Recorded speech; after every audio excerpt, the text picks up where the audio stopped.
All right. In three, two, one. What's up, man? How you doing? Yeah, what's going on? Doing pretty good.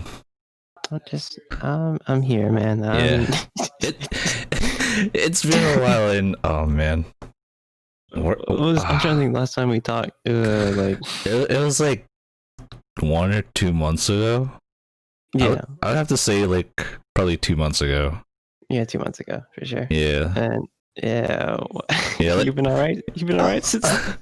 Yeah, I'm holding up pretty well. Just yeah, man. What's something crazy's been going on since then? I don't know. Is there? I don't know what's been going on. Oh, I know it's. Just maybe a global pandemic or something. I don't know. Like. But yeah, I mean, yeah. it's been a time for sure for like just as like an artist and as like Yeah. even as a human right now, it's just like Yeah. Your family doing good, right? Yeah, That's good. For our family business, we were in like a spot for a second, but our governor kind of put back some restrictions. Right when we started, we had like weddings cancel, we had like catering jobs and stuff cancel, but we did like a wedding probably like 2 months ago, like a very, very small wedding. Yeah. It was just me and my sisters, not my mom or dad, because they're kind of in that high risk Yeah, I get range. And yeah, like we are finally doing the farmers market again, which was That's in a good. weird spot of like it was like drive through for a bit, Mhm. and then like our governor kind of let back the restrictions, and like now it's people there, social distancing, masks, and everything. It's just it's better, and we're doing way better than we were doing like prior to lockdown for Yeah, sure. for And it's good to sure. see customers again. Like as much as like you get into a mode where you're like, dude, it'd be so great if I didn't see anyone, or if I didn't have to interact with anyone. You're like, shit, you kind of like miss interacting with like your regular customers to Oh some yeah. degree, and you're like, oh wait, like they're like a part of, we're with us, they're with us in the Part of business the too, business in the community, right? yeah, like they're seeing like us, and then like seeing all the other vendors like getting selling things and getting together and stuff like that. You don't realize what you're like missing at that degree. Like it's still a job, right? It's still like Yeah. your business, but like you're like, oh, okay, this makes sense. This is kind of what being in a small business kind of means and what it feels like. Yeah. It's just weird, man. It's weird, like adapting to Yeah, I would say it's like the new normal, right? Yeah, it is the new normal. Like we're never gonna get back to normal, right? We're never gonna be I don't know, we're never going to be back to where we were. And this is like a crazy thing to think about, right? Like, and how well we've adapted to what this new normal is, It's interesting. It kind of shows like the American fortitude, if I'm going to get all like oh my K-Cone, brother, hell yeah. K-Cone, hell yeah. Well, nothing's going to keep Americans down. Hell yeah, brother. Yes, I mean, it's just like the and I hate saying shit like that. I feel like that shit's like so like. I mean, it's always. I would say half of it is true, and the other half is like we still have to get our shit together to like Yeah. And the other half is like we still have to maintain like some semblance of life, whether it be business, social relationships, and all that stuff.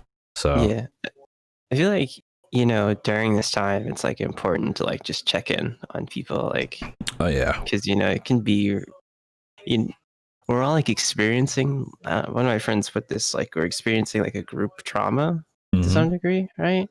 And like it's important to be like, oh yeah, like my friends are also experiencing the same thing I am. Let's let me like see where they're at, and like make sure they're good, and that can in turn make me feel like I'm not alone during this. If that makes sense. Like it's definitely rough for musicians, like right now. For sure.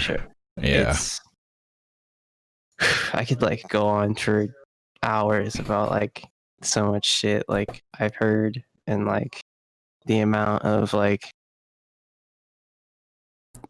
money people have like taken an L on for like this year. Like, Yeah, it's insane. because you know the music life and all that, the night industry, it's like an ecosystem, right? So like, you know, bartenders right now, they don't really have anywhere to go really, and then you have like obviously the production people, like sound and light people, the DJs, all that stuff like just revolves around that industry. Yeah, and now it's kind of like gone to like a halt, right? Yeah, of course.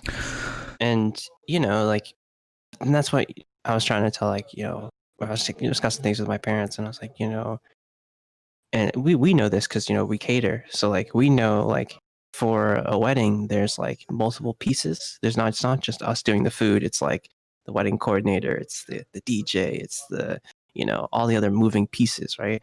And like for the entertainment industry, it's like the same. It's not just the performer there. It's, you know, the people behind the scenes. It's the bar, it's the promoters, it's this and that, and everyone's being affected by like the overall kind of COVID. Yeah, I also think it's kind of like a wake up call for people, because people are like, oh yeah, this guy works at McDonald's and shit, or this guy's like a grocery store worker. It's like, yeah, but we still need them, you know? Yeah, we do. Yeah, and like people are like, oh, 15 an hour for what? 15 an hour for what?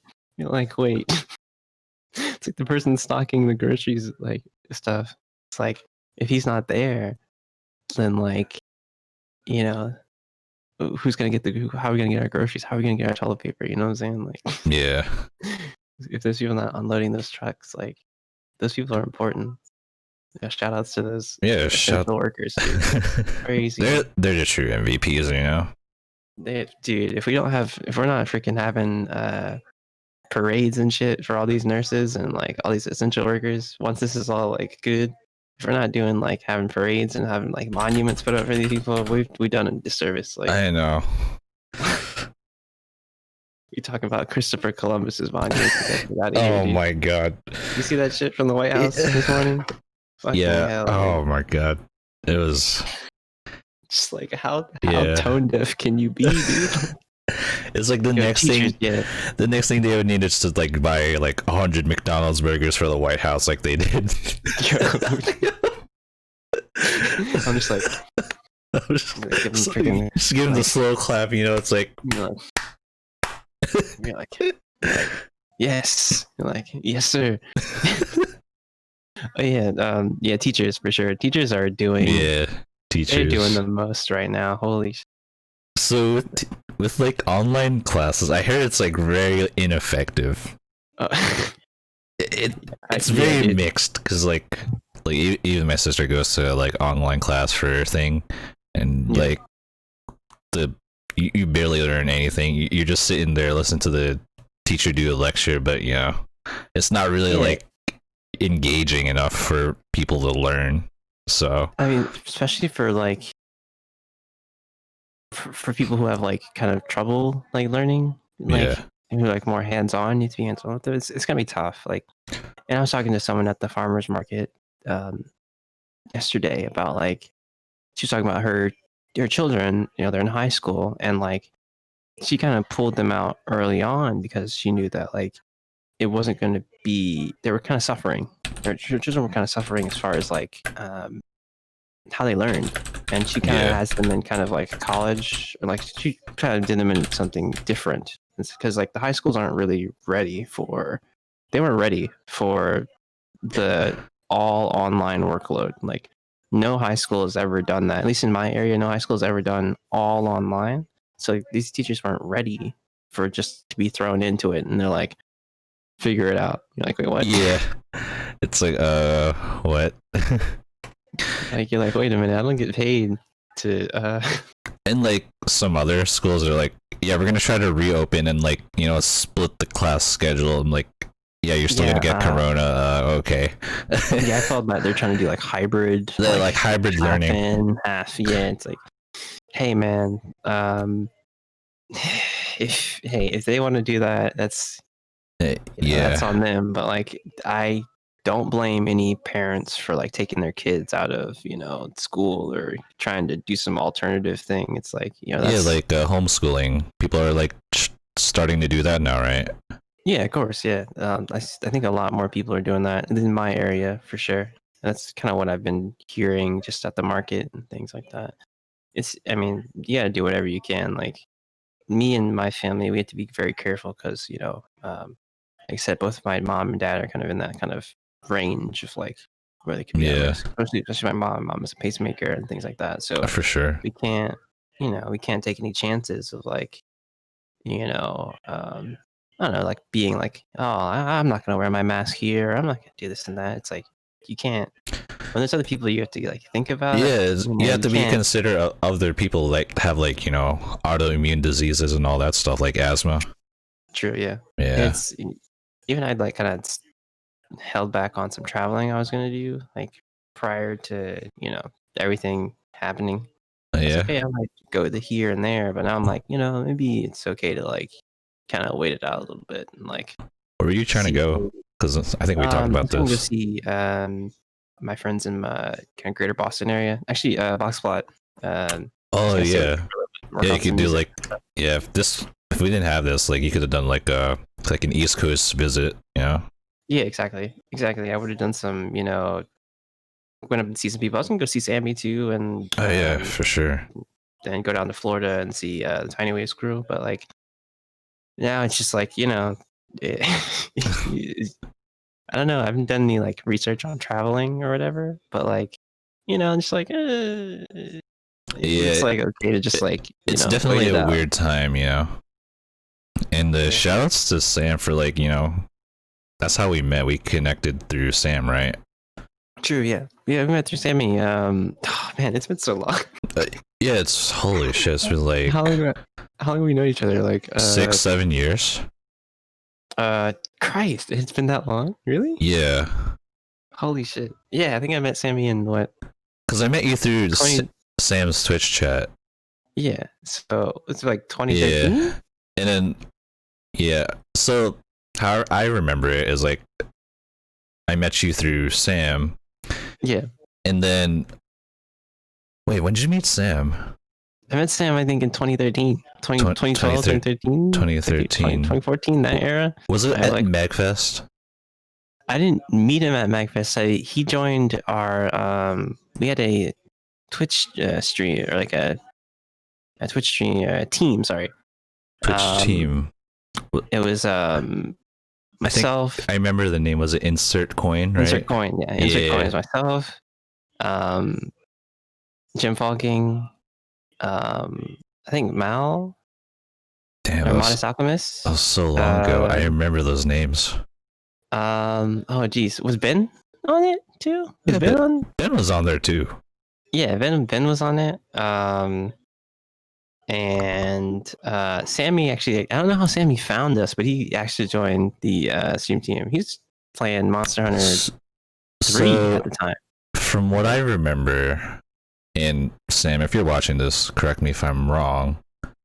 I guess you met Ben in MagFest, and then you guys got connected, and then Ben and Jem started the whole Insert Coin thing. Correct. Yeah, and I joined. That's kind of how I gauged like when I started streaming, because I was streaming a little bit before that, but like I think I really started streaming after I joined Insert Coin when I got that invite from Jem. Nice. Yeah, you guys were like playing all Monster Hunter, and I happened to be modding Sam's chat back in the day. Yeah, that was, man, I can't believe it was that long ago. But yeah, it's good, man. I met a lot of great people through Twitch and just like through music in general. Yeah, it's always good to meet like-minded people who aren't in it for like clout chasing shit, and they're just in it for just to just to vibe, Like, yeah, like it's like refreshing. Like me and you were just in it for the vibe. It's like, oh, you make music, I listen to music, cool. Exactly. It's like that. The cloud chasing stuff gets very tiring. It gets very fast. It gets tiring, and from what I notice, it's like it's very corporate minded too, in a sense. For sure. But I don't know. especially during these times, it's like, yo, I just want to like chill and check up on my people, you know. Oh yeah, and like, that's nothing against anyone who like is really pushing during this time, really working during this time. Like, there's nothing against those people. Dude, you do what you got to do, because right now is right now is a weird ass time. So if you got to freaking connect with brands and do this and that, it's like, hey man, more power to you. But like me, like I'm trying to make moves here and there and be kind of low key and like not not try to be like, I gotta do a new trend. Let's go. Yeah. Like, I'm good on that. Like, this is definitely a weird but great time to like experiment with yourself and like your brands too. It's like, should I do this and that? And businesses are switching over to online now, especially and like DJs too. You see like a bunch of Twitch DJs, like it's been a wave of new kind of Twitch DJs. And it's like the big names too, which I'm like, but I also get it too, but like the smaller DJs like already had this space, so it's weird. We have to like share space with them too on this platform. True. It's like the OnlyFans conundrum, right? It's like, you see Tyga and you see like who the recent person who got in hot water for being on OnlyFans. I forget what her name is right now. I don't know. But like you see these celebrities on OnlyFans, and you're like, these sex workers have been on here for a minute, and like, they've been thriving. You're kind of coming into the space not knowing things, and you're coming into space with money. So it's like, it's like you can see how that can be kind of a little problematic, but like, there's space for everyone. But like, it's also a little bit humbling too. It's because like, all right, it's like you're struggling, I'm struggling kind of thing. Oh yeah, of course. Yeah. Everyone, especially music, everyone right now is kind of in a weird spot of like, we're all kind of, no one's touring, so like we all have to do these digital shows, and we have to kind of really like be smart about like what we're doing, because who knows when big festivals and shows are coming back, and if they will come back in the next like 2 years, even though everyone's like 2021 crossing their fingers 2021, but like, who knows? I see people push their tours to like 2021 and stuff like that, like March and stuff. I'm like, are you sure? Like, are you sure? No.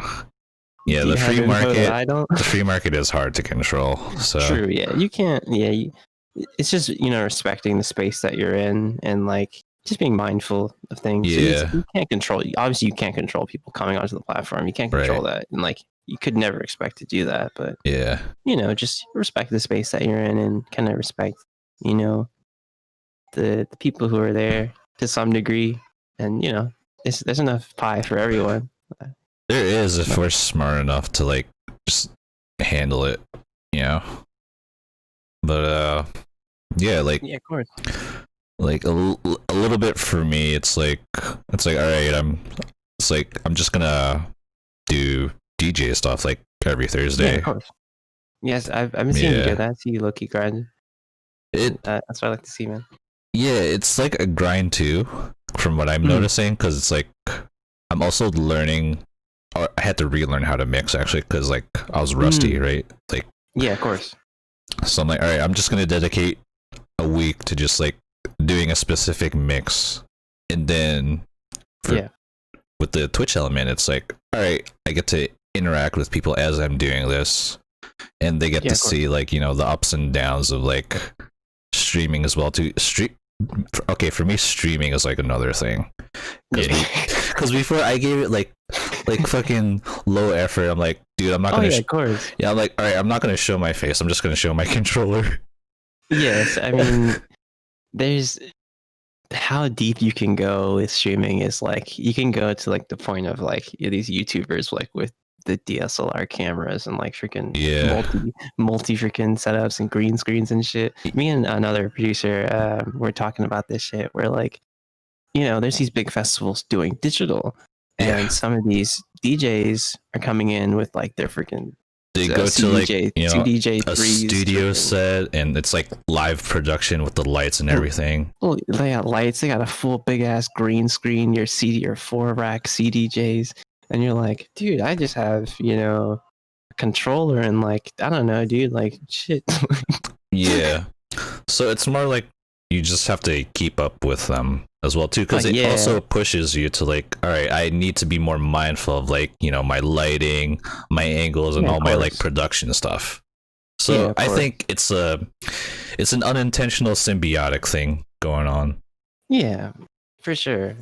I mean, like you can't be expected to keep up with these people who have like their $3,000 setups and things like that, but like just like leveling up in your own way is like a good kind of goal. Like to be like, oh, I want to have multi-camera setup. That's not too hard. I can spend an extra whatever on another camera setup. That's fine. I want to do this and that, and just like kind of slowly building it up to to where you want your production to be. Yeah, and from the advantage of like the small guy or the small streamer, right?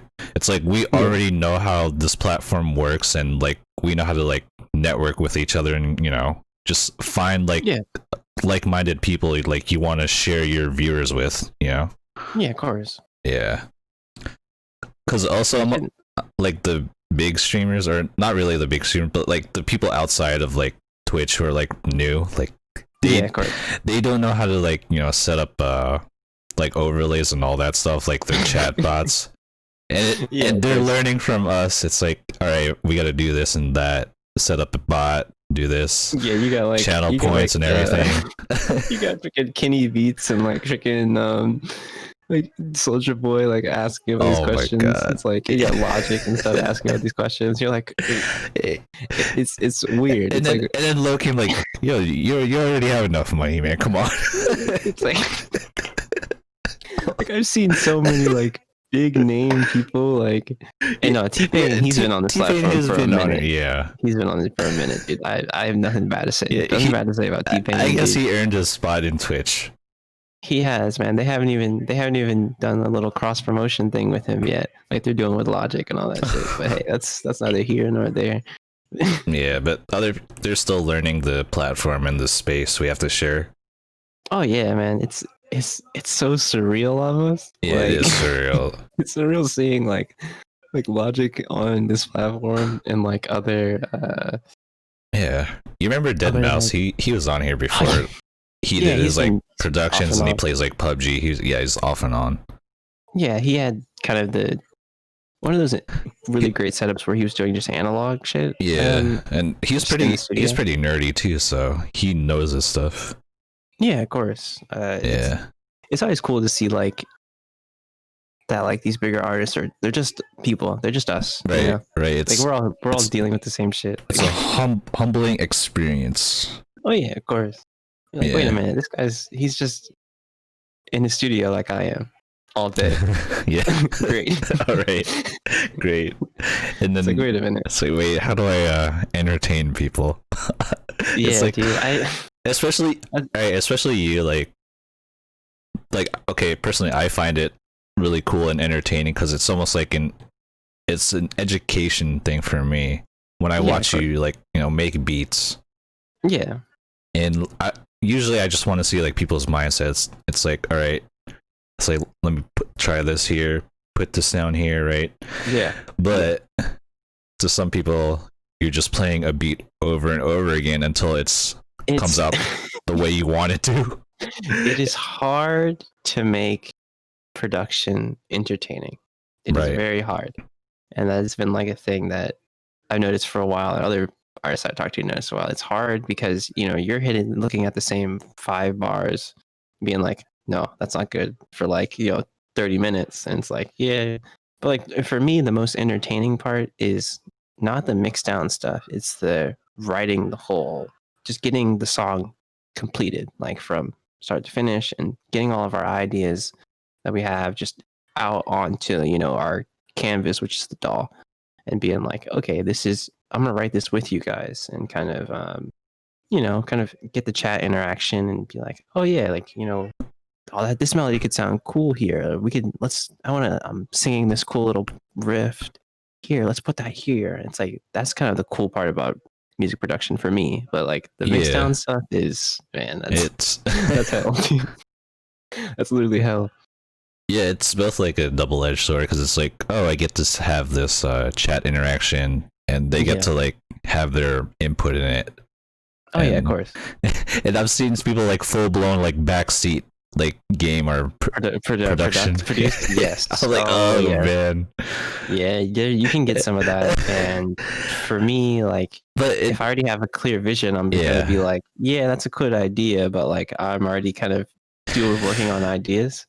And you should have to ignore some kind of people like, oh man, you should turn that knob here and mix the, level out the EQ that here. You're like, okay, and, like chill out. And like, it's like there's a way to like deal with it without like just straight up calling them out, right? Oh yeah, you're just like, so it's like, oh man, that's cool. It's like, you ever thought about doing this too? It's like, I can feel that you're passionate about this as well.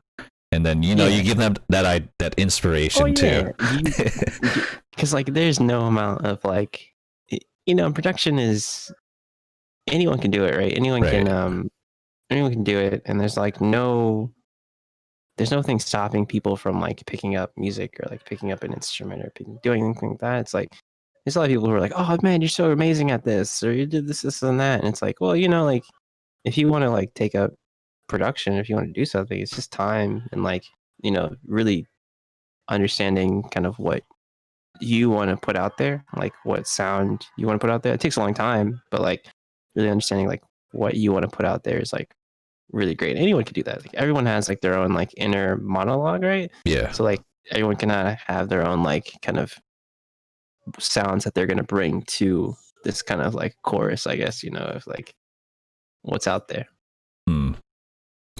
Yeah, like for me, it's like watching you sort of like inspired me to like really think about like the concepts and stuff and how your workflow goes, right? So for me, it's like, all right, well, I'm just gonna mess around like Ableton with like kick and bass. Yeah. And that's usually like how I start, but some people are like, all right, I got this lead melody and all that. Like, I can't really create a melody. It just has to like, it needs more time than like a kick and bass concept, Oh yeah. Yeah. For me, it's like where I start kind of is up in the air. Most of the time it starts like, hey, well, I have like a bass sound or something, and I'm like, well, I have like a bass idea in my head. I'm like, oh, let's try that, and it's gonna be a maybe like a house track. Let's try and do this, or like I'll start with like a chord and be like, yeah, well, let's make chords first, and then see how we can fill out what's there, and maybe I'll hear like as I'm listening to that kind of loop over and over, maybe I'll hear an idea, like a melody idea over this, and be like, let's expand on this, and like kind of keep going until like you get to a point of where you have like an A section, a B section, and be like, all right, that's good, like kind of keep putting on all these ideas. Me, like sometimes I joke with people I collab with, and I'm like, I give them too many ideas. I give them like too. I always joke with the boys in Tetracase and like other people I collab with. I'm like, oh yeah, I'm gonna give you like 25 melodies or whatever. So here you go. And they're like Monka-esque. They're like, wait a minute. They're like, what is all this? It's like Ian and Jose are like always like, well, what does all this go to? Like, what does this connect to? Like, what is this like? Like, dude, I don't know. Like, that's how my brain works, Hey man, I just wrote like freaking 5 counter melodies. I'm sorry. Like I can see their reactions. Like, oh, not like this. Yeah, not like this. I've been a lot better when sending like project files over. I've been like, all right, like this, and like kind of really labeling things like this goes to A part, and these are all labeled A part. These are all labeled B part, so it's not like a weird like hodgepodge of like stuff. Those writing sessions are always fun though. Shout outs to the boys. Shout out to the boys Tetracase. We have a new song out, by the way. Not to plug, not to plug the podcast. Oh, dude, you're down to plug whenever, man. Yeah, we have. You're a homie. It's out on Liquidity actually. The new compilation Alchemy 3. The tune's called Call Out. You can get it anywhere. It's on all streaming platforms. Bandcamp, that's my favorite platform. If you want to get it there, that's sick. But Spotify, right? yeah, it's on Spotify. It's on Spotify, Apple Music, literally everywhere. Actually, it's on their website too, and you can get like merchandise and stuff with it. There's like a bundle, if I'm not mistaken, on the Liquidity website. Okay. But yeah, really great tune. Really excited for folks to hear it and like really kind of enjoy our sound, because it's a little different from like the the common drum and bass. It's I was worried like folks would be abrasive to a different sound in drum and bass, but it's great. It's great to see people like reacting positively to it. Yeah, like at first it's like, you know what, I was gonna listen to this mix, but then like I put it out and I get these hits on it, like, oh wow, people actually listen to this stuff. And yeah, man. Yeah, so it's like there's always someone out there to listen to your sound, kind of thing. Oh yeah, of course.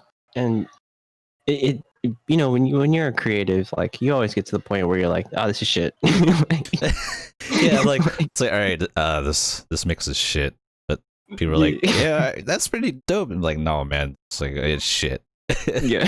But it's also giving you like a thing where it's like, all right, I just gotta get out of my head, and it's not that bad, since people are exactly. like, yeah, like when you get like people who can like affirm and be like, yeah, this is really great, or this and that, and like you're like, okay, like maybe I'm hard on myself, maybe I'm a little too hard on myself. It's okay to like let stuff be, let's just be, and like be okay, and with it being getting ideas to the point where they're finished, even though they may not be quote unquote perfect.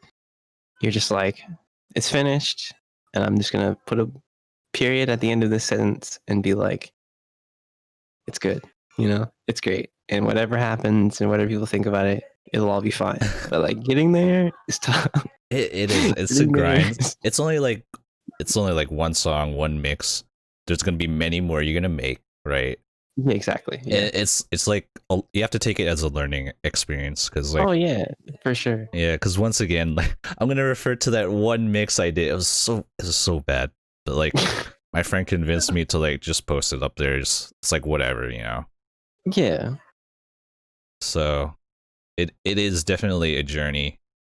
Oh yeah, like and that extends to all creative fields, where you're like, is this really good? And like you'll have people who are like friends or family or fans, or who are like, this is great, this is really good, keep making more of this, keep doing this. And that like kind of builds you up more and more to be like, I'm on a right path, I'm making good ideas, I'm doing this and that, and like kind of continuing to like give yourself that confidence to be like, okay, like I can make tunes now, like I know what I'm doing to some degree, like I'm not just like throwing ideas out there in the wind. And that's like, that's like the I guess that's the imposter syndrome shit. I don't know. Yeah, everyone has it.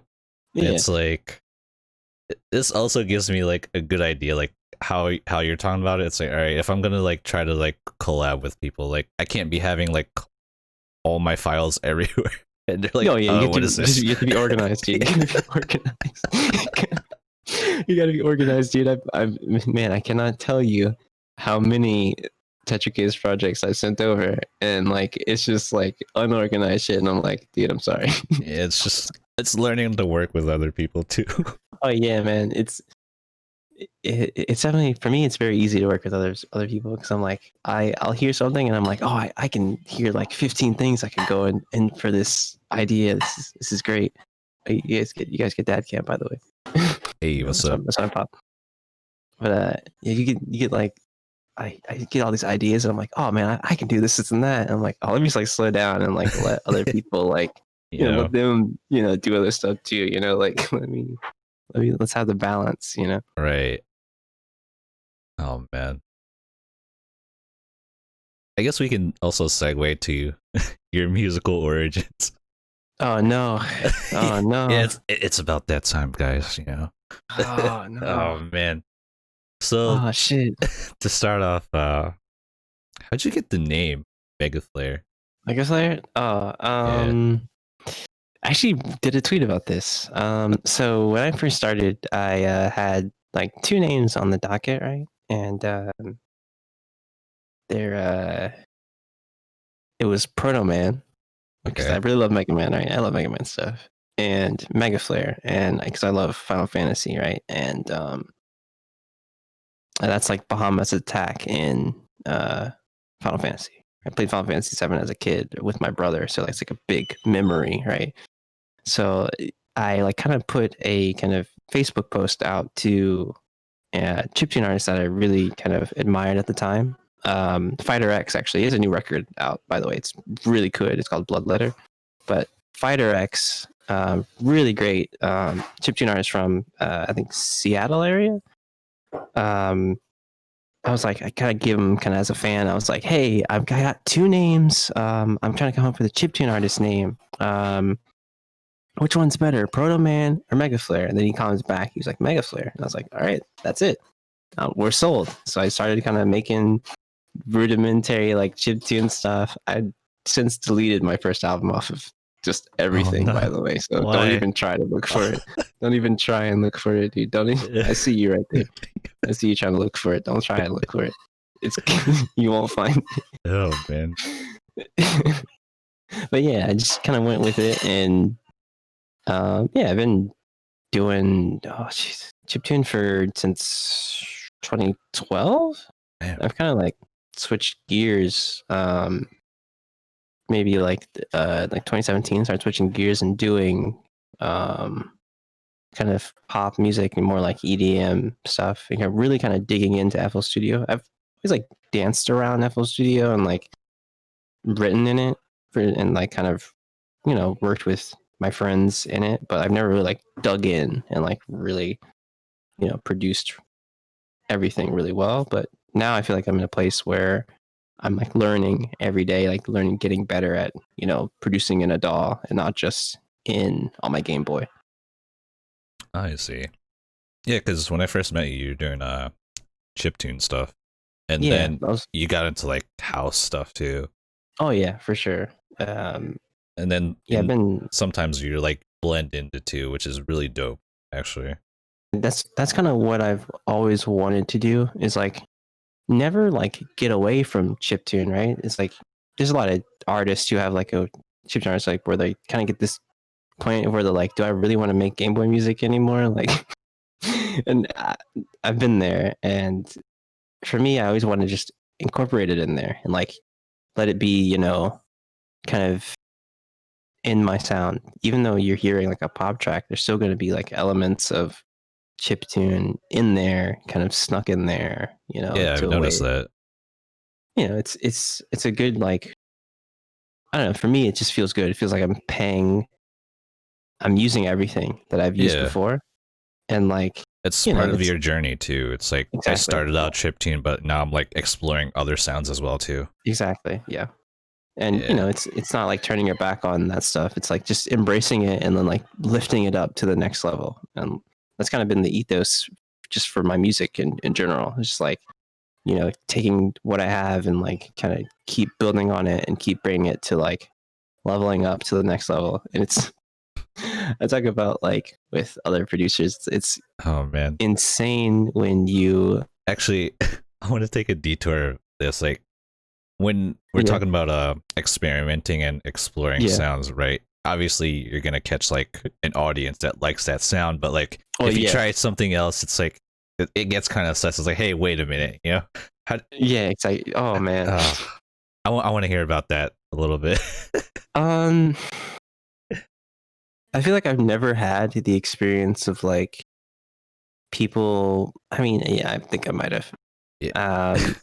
It's always hard to keep everyone's expectations of you as an artist, and like because people will expect you to always do insert thing here. And I got to a point where like I made kind of only like dancey chiptune. I got to a point where I wanted to make like, I don't know, like more like indie and like, you know, math rock and like, you know, more like rock arrangements chiptune. And like, I don't know if everyone was on board with that, but like it's what I wanted to do. So like, you know, I did get a good response from it, obviously, but not everyone. It's like I said, it's hard to like keep everyone's expectations of like what you're going to do. Yeah. Like people expect you to you're like, oh, you're gonna make another 4 on the floor dance track or whatever, and you're like, yeah, I mean, I could, but like I've been experimenting here and there, and I want to like do this, and like it's hard because like you want those fans, you want to like be good to those fans, and you want to be like do right. You want to like do that, but you're creating for yourself too. So it's like this weird balance of like, how do you balance both of those? It's tough for sure. It's really, really tough. Yeah, like you have to realize at the end of the day, it's like no one else is gonna do this but you. So True. That's true. As long as you're enjoying it and enjoying the experience, then you do you kind of thing. And yeah, man, and hopefully like the fans will realize that too, and they'll support you. Yeah, and you'll always have those people who are ride or die. Those people who you could do anything and they'd be like, dude, this is sick, and like this is I really like where you're heading with this and this, and that's kind of your base, and you should always kind of be like, okay, like I'm doing good, like anything else is always like whatever, it's just extra noise and things like that. And you should stay true to you, and like if you're not feeling that you want to make a drum and bass track today, you want to make a halftime freaking Nero Rager, dude, like go for it. Yeah, go for it, man. No one's stopping you. No way. Like you can paint yourself, and you personally can paint yourself into a corner, like you can be your biggest enemy too. Yeah, like I've seen some artists, they will like pigeonhole themselves, and like some of their fans can be toxic. If they try to veer away, their fans will be like, what are you doing, Yeah, they're like, what, you wrote what's this shoegaze shit? Where's my hardcore music, man? Yeah. Come here, you're like, hey, we just wanted to write a new thing. It's like, it's like oh, remember when Tiesto did trance, oh man, yeah, dude, triggered the trance people. Oh god. Yeah, there's always those people who are like, man, I miss the old insert artist here. You're like, shit, dude. Like me, I'm honestly, I've been guilty of that too. I've been guilty of saying like, dude, I miss the old insert artist here, and like at the end of the day, they're artists too, and they have their own narrative, like inner monologue telling like them, like I want to do freaking a noise record, and I want to do experimental shit, and it's like, hey, I may miss your old shit. I'm talking to you, Kanye West. I may I may like your old stuff, Kanye, but it's okay. You can do what you want. Yeah, pretty much. I mean, for me, I also realize this. It's like I'm not really like after the artist. Obviously, that also gives the fan an opportunity to branch out and find other people, since they gravitate to a certain sound, I think. Yeah, of course. You can find, you'll be able to find other things in that wheelhouse for sure. Like you'll be able to find things that are like close to that sound, because like that artist may have influenced like 15 other artists who are making something similar to that, Yeah. Like you're gonna find something like that, and that you will like. It's hard. It's very hard. It's what's up, Don? What's up, No Shutter? Hey, gang, we in here. That's the fan. Oh, nice, dude. No Shutter, amazing brand, great photography brand. If you're not following them on Instagram, you're missing out. You are missing out. Yeah, give them a plug, man. Yeah, No Shutter on Instagram. Yeah. Am I saying that right? You can post it in here. You can post it in the chat. Stop, yo. Dude, we embarrass all of our friends, dude. Like, if you're a homie of Mega Flares, and plug all you want, man. Yeah, dude. It's all good. No Shutter, very good visual media brand. Okay. I'll put that Instagram in here. It's just no shutter on Instagram. Very good. So let's see. Current projects. What are you working on right now? Oh no, he's hey, I remember the NDA I let you sign before this. I said, no asking about. I mean, I'm joking. Okay, like you don't have to like give us like any names or anything, but like. No, you're good. You're good. Okay. You're good. My bad. No, you're fine. Dude. He's like, wait, he's sweating. JoJo's sweating over there. Oh shit! I'm gonna get canceled. He's gonna get canceled, dude. It's like, dang, my people are gonna sue you now. No, I have a couple things in the tank. One was actually supposed to come out this year, but COVID things, that's the general vibe. COVID messing up things. But yeah, I have an album in the works. There's a whole record in the works. I've not made a record in a couple of years, so it is great. I actually have a label that is on board and like very enthusiastic about it, which is refreshing. It's very, very refreshing because I've sent the record to so many labels, like at least 20. Oh, okay. 25 labels. You don't have to name drop them. I'm scared. I will not name drop them, but like I sent it to a lot of different people, and it's great to have a label that's very on board with this project. We'll tell you that it's going to be different. It's going to be a synthwave record, actually, full synthwave record. With like, obviously mixed chiptune. We already, kind of mixed chiptune elements and other different things. But yeah, I'm excited for that. That's going to be 2021 or, early 2021 ish for that one. And I'm also working on a couple pop tunes. Got some really good vocalists for pop single, like a 2-track single. Hopefully, will be the end of this, maybe late fall, hopefully, or winter for that one. But yeah, I've been doing that, and Tetracase we have a lot of tunes that we need to start working on, for sure. And that's kind of like all I've been kind of working on. The album's been taking bits of my time, and the pop tunes have been a grueling process, as all pop tunes are. It's a rough world, dude. It's a rough world for sure. But yeah, man, I'm very excited for the stuff down the pipeline, and excited for people to hear kind of what I've been kind of mulling over. If you're on the Patreon, if you're pledged to the Patreon, you might have heard some of the album tracks already. Because I kind of put the demos for those to the Patreon. But yeah, it's gonna be great. It's gonna be real fun. Sounds like you're busy, really busy. Hey man, a lot of these tracks have been kind of stuff I worked on kind of over the past year, and they're now finally coming to a point where they're like, I sent them to the label and they're kind of like, yeah, this is good, and they've kind of okayed all the tracks, but it's been a long it's a long process. I think. Yeah, it's been a long process. Yeah, like I've had some of these. The oldest track is probably like maybe 3 years old, and I think I've heard some of them too. Yeah, you probably have. Me. Yeah. I showed you some of the tracks for sure. Yeah, it's definitely when you're kind of learning as you go and you're getting better.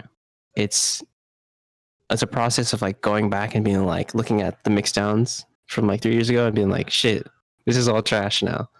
And you're like, you have to like, it's like, shit, this is trash. And then 3 years later, oh man. 3 years later, like shit, like, and then you have to like apply everything that you've learned from now to a track that you made 3 years ago. And you're like, okay, I've learned like so much shit. I learned about reverb. I learned about like, better mix down, work. And you're like, oh shit, this is a really good track now. And it's ready to be, on this label. It's, but it's tough. It's really, really tough. I see. But I'm excited, man. Yeah. This gives me a good idea if like I ever want to make something and put it on like a label or something. The process of it, which is pretty challenging, but that's cool. Yeah, you'll, and it goes back to what I said about like, putting a pen on tracks and being like, this is finished, even if it's like not, you think you can do maybe better.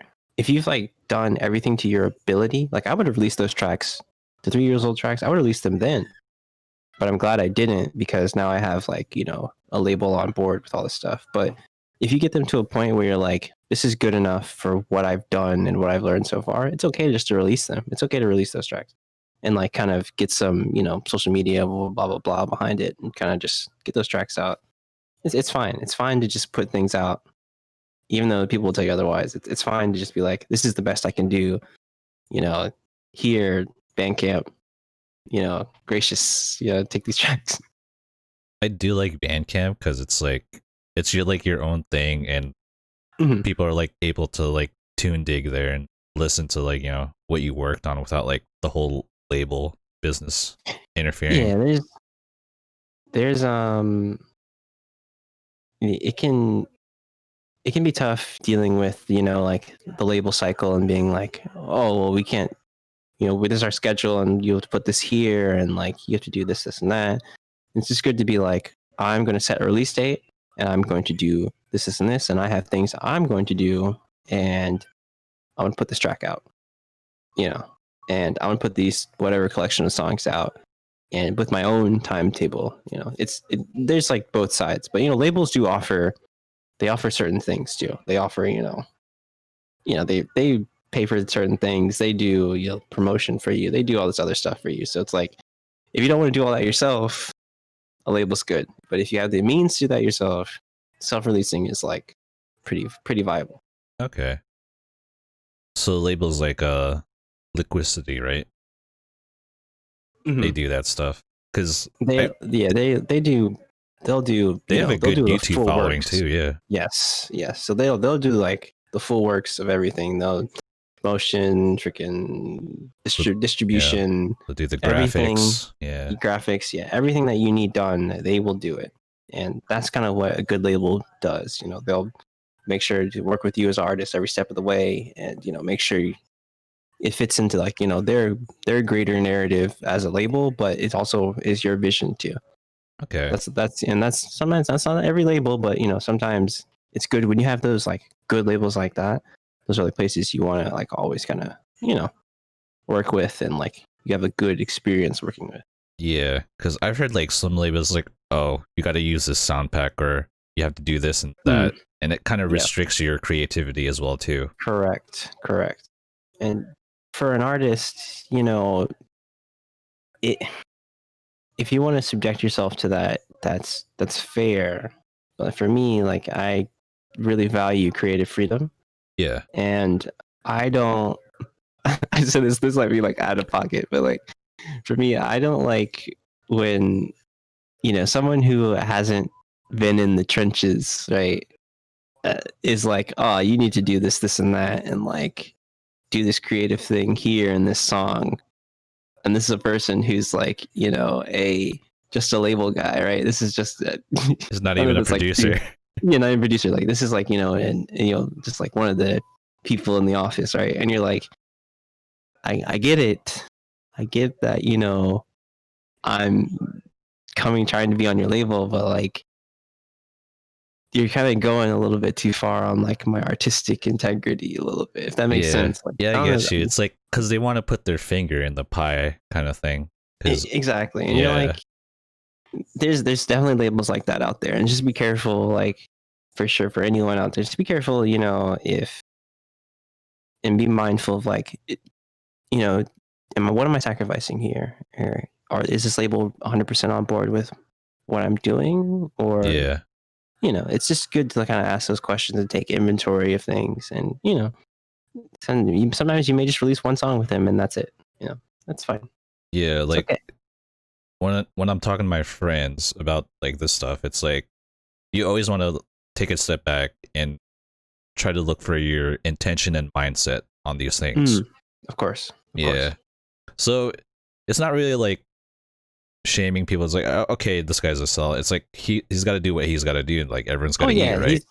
Yeah, man. These label folks, they're great. You know, they're doing what they can to do. They're making their money and they're doing what they can. And they're on the front lines of looking for the sound that they want to put out on their label. So more power to them for sure.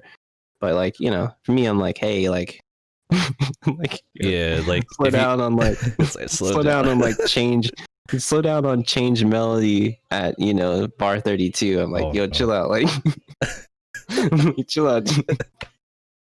Get into a backseat producing there. Yeah, like full circle, dude. Backseat producer. I'm like, hey, chill, like, chill out a little bit there, and like, I get it. I'll change it, but like, shit, dude.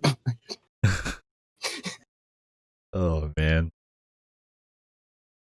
the industry's weird. Even at this level of like that, like, you know, so that I'm at, and that like, which is like just it's kind of small compared to like big industry shit. It's like, but the music industry it's weird, dude. It's a ride for sure.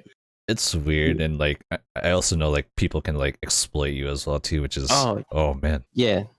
Even as a new artist, you got to be careful and like make sure to read those contracts really carefully and have someone with you to read those contracts. Then go over them, you know, really, really, really carefully and read everything, because you know, even at this level, you could get screwed. You get screwed. Because like a few years down the road, like it's a hit track, but you can't like distribute it because it's on their label. Exactly, it's on their label. It's on that, and like you'll have to fight for, you know, to truly own that track, right? Right. Yeah. It's like, just be careful, you know. Yeah. Sometimes it's just common sense, you know. It's just like, let me read this document. You know, if you have someone who does like legal stuff, you have a friend who does that, just like read it with them and you'll be good. Okay. I feel like I'm just peering into like the future for me. Yeah, man. Like, because I'm still learning and I'm still new, but this stuff is really interesting. Like just knowing the industry itself. Yeah, like I said, even at this level, it's good to just be careful and like, you know, sometimes people try to take advantage of new artists and things like that, and you know, just be mindful and like, you'll be fine. Me, like I'm a big advocate for Bandcamp and a big advocate for like self-releasing and things like that.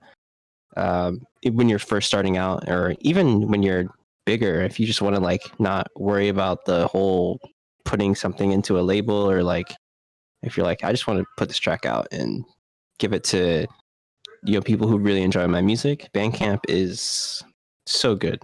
I can sing Bandcamp's praises on the record. I'll sing Bandcamp's praises like any day, because they've done stuff during this pandemic that they didn't have to do, for sure. So a little bit of Bandcamp, since like I'm not familiar with it like as an artist, for the interface, like, so guide me through. Is it like a free thing you can like sign up and just like drop your beats on?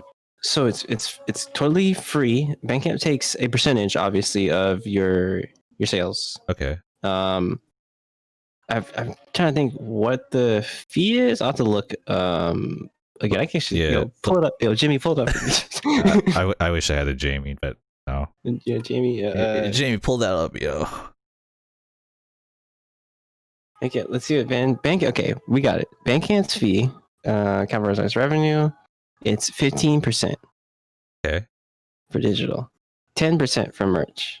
So they take their 15, but you can make an account for free, post your music on there, totally for free. Really easy kind of user experience, for sure. Really no frills or anything like that. It's not like you have to wait for distribution like you're using, you know, DistroKid or anything like that, or like waiting for shit to be put on Spotify. You just put it up, set a date, it's up there. You can put your physicals on there, you can put your merch on there. So it's really great. Yeah, I heard they do like physical copies too, right? Yes. Yeah, you can put your physicals up there, you can put all of any kind of merchandise you want on Bandcamp and sell it through Bandcamp. Yeah. Because I've heard like some people just like, just operate through Bandcamp as well as like, Spotify as well too. So. Oh yeah, it's right now. I will say that Bandcamp as a platform is the best for giving artists money. Mm-hmm. Just directly to them. Because I don't know, it's the easiest way just to support artists straight up. You don't have to worry about Spotify giving us a fraction of a cent, or Apple Music giving us blah blah blah per stream. It's just giving artists straight up money. It's like almost direct. It's just like their Patreon or their just like people's like coffee links, or you know what I'm saying, or like Cash App or shit like that. It's almost, you're literally just getting their music for giving them straight up money. It's so helpful for sure. Yeah. And they've been doing all through the whole pandemic. They've been doing Bandcamp Friday, so they've been waiving their 15% fee and just giving us 100% of the revenue on those Fridays. Wow, that's awesome.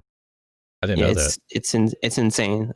They make the website literally crashes on those days because people are just buying so much. Like I go on the website those days, it's insane. Because like if you go on the Bandcamp webpage, you can see like people buying things like in real time, and it just does not stop moving. It's just like it just keeps going. It's like Black Friday for music.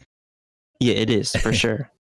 Awesome. I've gotten so much because I think I've talked with you about this before. Like I crate dig a ton. Like me and you like tune dig a lot, and you're more versed into the Bandcamp crate digging. Yes. Yeah. Yes. It is it is a process. Yeah. It is like, a process for sure. Yeah, like shout outs to your Discord. Like I would look there for weird music. It's like, oh damn, Mega Flares. I like these tunes, I'm gonna mix some myself and buy some, Yo, yeah, man. My Discord is I haven't really like drop it that much as for like a link, but mostly I just share things that I found on Bandcamp or SoundCloud or anywhere, because I mean it's great to just share music. Yeah, I appreciate that Discord over the years. I'm like, I've never heard of these sounds, but it's awesome, Yeah, man. It's a lot of it's just like I'll be at work and I'll be like, I'm just going to dig on Bandcamp for a little bit and kind of see what I can find and kind of see how weird we can go, how down the rabbit hole we can go. And usually you come up with not good, but sometimes you come up with really great gems. Like, like that's the thing about like, right, that's how I found that one artist, Hush Hush. I like his house music. It's like lo-fi house too. Oh hell yeah, yo! Did you put that in the Discord? No, I think you did. I did. Yeah. Oh, okay. I ended up. Dude, sometimes I ended up buying like his album. Like, oh shit. Dude, sometimes I just forget, dude. I've been digging so much. Oh yeah. I see this guy. Oh yeah. Yeah, like I love tune digging as a DJ. Like music production is still like a learning process for me. It's like a learning space, but just like tune digging and curating it as a DJ, it's really dope because you're also like opening them up to like to people that listen. It's like, oh shit, I never heard of this before. Yeah, I've been trying to dig for certain sounds. Like recently I played a show for Tiny Wave's showcase NetSurf, and my whole goal was to kind of dig for electro and like kind of Miami bass kind of stuff, like kind of like that like is a Tiny Waves a Ben's project, right? Yes, that's Ben Briggs' label. Yes. Okay, that's cool. Lots of good people over there. But he's been doing they've been doing shows and things like that for just during the pandemic. COVID friendly shows. Yeah. COVID friendly shows, because stay inside and be good, be respectful, be careful, kings. And like it's great to like kind of almost give people like it's like not like edgy. I guess it's kind of like showing someone something and like educating them on this like a genre that they wouldn't normally hear. Yeah. I'm like, oh yeah, like electro and like kind of ghetto bass and like, oh, I'm just gonna do a whole mix of this and like, kind of showcase the sound to people who would never hear it. They may hear other genres, they wouldn't hear this genre. So I'm like, oh yeah, like I'm just gonna dig for this and like do like a 30-minute mix of this sound, and then like it's so fun to like, for me, that's like my favorite really part. Cool, because like that's like something I'm doing right now, but it's all but like by myself, and like my friends and like other people who listen, they're like, yo, you've opened me up to like, psychedelic trance and all this other trance stuff too. I'm like, yeah, dude, it's dope. Yeah, like that's like the most rewarding part about DJing. Like people like try to put on like, oh, you're not doing the vinyl, you're not mixing on this and that. It's like, that shit doesn't matter, dude. It's like it's just like exposing people to a sound and like kind of seeing how they like vibe to it, and like that's like the best part of, for me, that's the best part of mixing. Yeah, like I get it now, because I used to be that kind of person where like, I would just gatekeep people from like listening to new stuff. But now like now that I'm a bit like older and I've seen like the process of it, it's like, oh, that's cool. You do you kind of thing. And, of course. Whatever you find, that's like your own discovery. That's like the beauty of finding music, right? Yeah, you're like, oh wait, like, oh, I found this and this band or whatever, and you're like, yeah, this band's sick, and then like people like trading ideas. Yeah. Like obviously you're gonna get one, like, I found this band first when they were blah blah blah on YouTube or whatever. It's like, yeah, that's sick, but like, other people have to find it too. It's okay. Like, sorry, I'm still that hipster guy. I'm like, oh yeah, this song only has like a few hundred views on it. I take. I take. This is mine now. That's always the best when you're on Bandcamp and you see like a tune that has like maybe like a couple purchases on it, and it's like really good. Yeah. And you're like, holy shit. There's one. I don't know if I sent this to you. It's in the Discord. Oh, okay. It has way more purchases on it now. Damn. Than when I first got it. But holy crap, it's a tune. It's a Fortress by Salute. Oh, I think I heard that. Yeah. On your Discord. That tune, insane. I was like, I freaking overpaid for that tune. I was like, value, dude, value. Give me that right now. I was like, right. I was like, yeah. I mean, and for me, like doing that shit is like, I've been there, right? I've been where like I'm low on cash, and like you see that Bandcamp shit, that email come in, and you're like, dude, it feels good, man. You're like, yes. So I'm just like, dude, this is sick. And like, then like, if that shit blows up, like, hell yeah, that's more money for the artist, dude. There's no reason to gatekeep that shit. Yeah, and it's like a process too. Like, it won't blow up like next month. Probably it'll blow up 3 months later or something like that. Oh yeah, it's dude. all like, you never know, because that's why you got to keep putting shit out there, is what I see.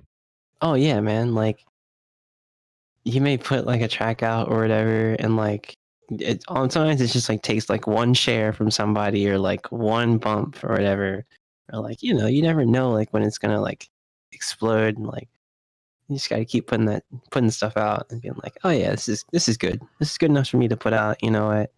I like it. I'm dancing to it. I danced while I was making it. So like, shit, like, that's awesome. Yeah, like another example of that would be that Australian track like a few years ago. Like, no one knew about it. It was made like probably 2013, 14, and it became a meme, right? Yeah, of course. Yeah. And you're like, wait, like I always equate that to like the Chainsmokers, right? And I was like bringing this up. I'm like, the Chainsmokers were grinding. Like, I was early on listening to like Chainsmokers like remixes and shit, and I was like, okay, these guys are pretty sick. And then like they made one joke tune, like tune that they would never think that would blow up, like Selfie, right? Selfie. And like it just blew up, right? It's just like, and they're like, oh well, shit, like like you never know what tune is going to be the one that like hits. You just gotta make shit and be like, I've had tunes where like it's just been an idea of like, oh dude. And you're like, oh, whatever, dude. It's this is gonna surely this won't blow up. I worked on this tune for like 4 hours. Surely this won't blow up. And then, next thing you know, oh man, that happened so much, dude. Me and Ian had a remix that we did for Anamanaguchi. Yeah, and we did. I remember the night like so vividly. Of like, I came home from work and I was tired, and like, we heard like I forget, we heard a tune or whatever. We heard Anamanaguchi tune. So I went into like, it might have been Discord. Might have been still early on at that point. The Discord call, and I was like, all right, let's just work on this tune or whatever. And we just made some ideas and like finish the tune. Come to think, like later on, tune blows up because Anamanaguchi hears it, and one of the members like was like, yeah, we want this tune to be on our tour USB that we have or whatever. That's pretty so dope. like, it just blew up. Damn. Like, honestly, that was like the catalyst for Tetracase. Actually, Really? That's kind of how we were like, yeah, Wow. let's start Tetracase. It's the Tetracase origins, guys. Yeah, the secret bonus origin. Lore. Bonus lore, dude. Yeah, like we after that tune, it was like, yeah, like me and Ian had worked together on stuff before, but like, we're like, yeah, like, this is good. Let's like work on more shit, and kind of just slowly started working on more stuff after that. Yeah. And you guys did like drum and bass and all that. Yeah, just drum and bass and like anything really. Like, we just kind of are wild. We just do whatever, man. Like, that's the main premise. Drum and bass may be like the main kind of sound, but yeah, that doesn't limit us to like. It doesn't limit anything. to your, wow. Yeah, it's like, that's a journey. Yeah, man. Like you never know. That's why, like, I'm just like, dude, make shit. Like, don't. That's like art. Yeah. That's If it doesn't work, don't get discouraged. Just keep doing it. You keep doing it, keep getting better, and like keep learning. Obviously, keep kind of researching. Like, how can I do this better? How can I do this, and that better? Like, I struggle with this. Kind of knowing your weaknesses and kind of, kind of being like, oh, maybe I need to focus on this. Like, how can I make my tracks sound like, the tracks I listen to? Like. Yeah. Some of my favorite tracks, and like using those as reference points and being like, I want to make something like this, and that. Or I want to take, photos like this famous photographer. I want to do this, like this. It's like, just keep looking at what they do, like kind of putting your own spin on it. And so from what I've seen, it's like, just stay mindful, keep doing what you're doing. And yeah, of course. I'm not saying like don't mindlessly grind to a point where it's a smart grind, right? Yeah, exactly. Yeah, exactly. Just to a point where like you'll hit a point where you're like, I need to level up, like yeah. That's like put it in like RPG sense, right? Yeah, we can get into the gaming terms too. It's all the same thing. It's like mindset and intention, right? Oh yeah, dude. Like, your mental is like. Oh, dude. Mental is like for everything. Right? If we want to get into mental, oh man, dude, League of Legends. Dude, League, dude, like, oh my god, man, like, your mental like is so important just for anything, right? Where you're like, where you kind of can understand like your limitations, and then be like, dude, I can do. I've gotten here, but like I can go here if I like really dig in and like learn, like, oh, like maybe I could learn how to mix down my tracks a little better, or like what's stopping me from my song doesn't sound as full as like a Skrillex song. Like, what am I missing that he has? And then like really like researching like about like spatial and like reverb and like like really kind of getting in there. That's the tough part, right? That's like kind of that's like where we kind of really have to like kind of examine and be like, yeah, I'm making good music, but like, how? So one way that I like to learn is like, how can I reconstruct this track? Yeah, that's correct. Yeah, because it's good. Because eventually you find like, oh, this is how they did this sound. Let me try to do it on Ableton or whatever. Correct. Yeah.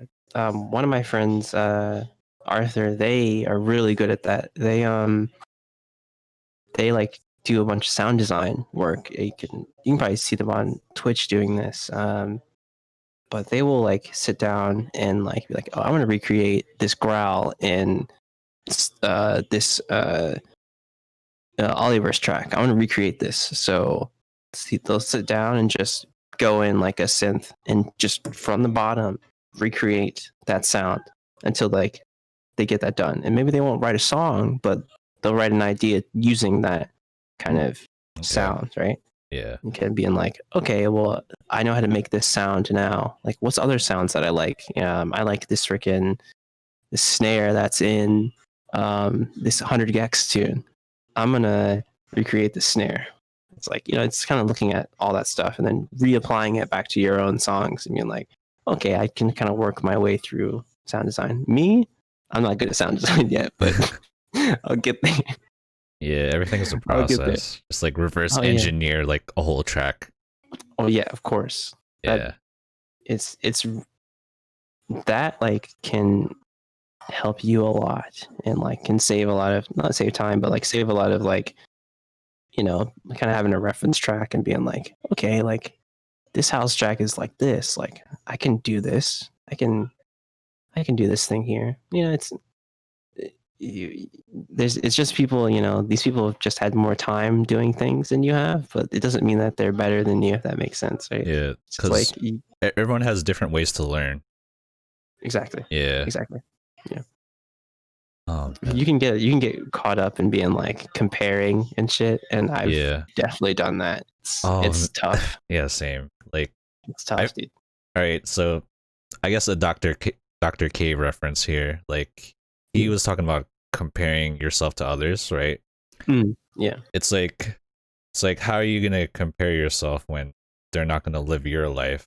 They're just like another NPC, pretty much, just doing their own programming as well too. Like they're busy doing like their own thing.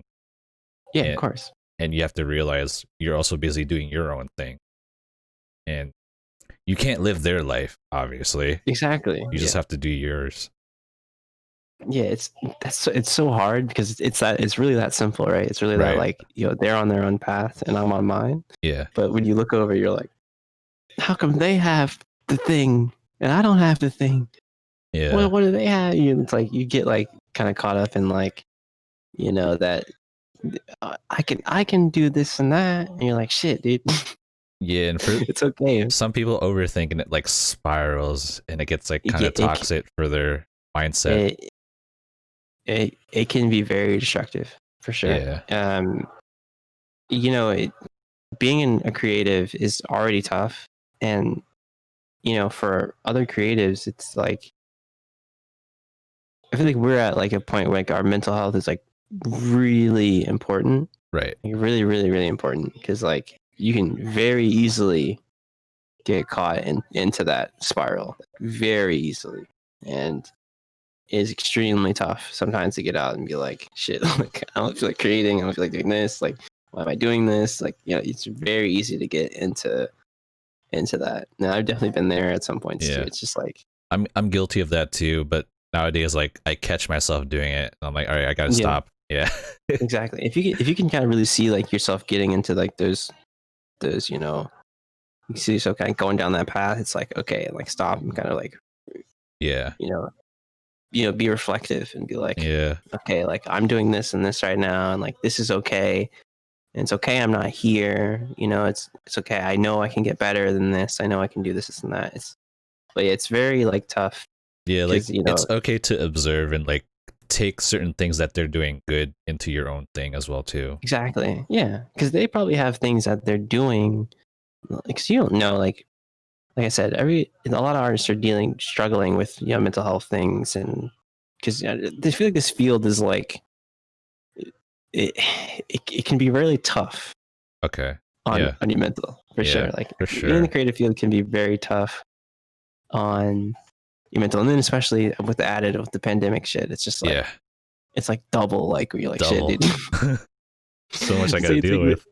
Yeah, it's like it's okay to like just take stock and take inventory and be like, all right, like these things are good, like these things aren't good, and that's okay.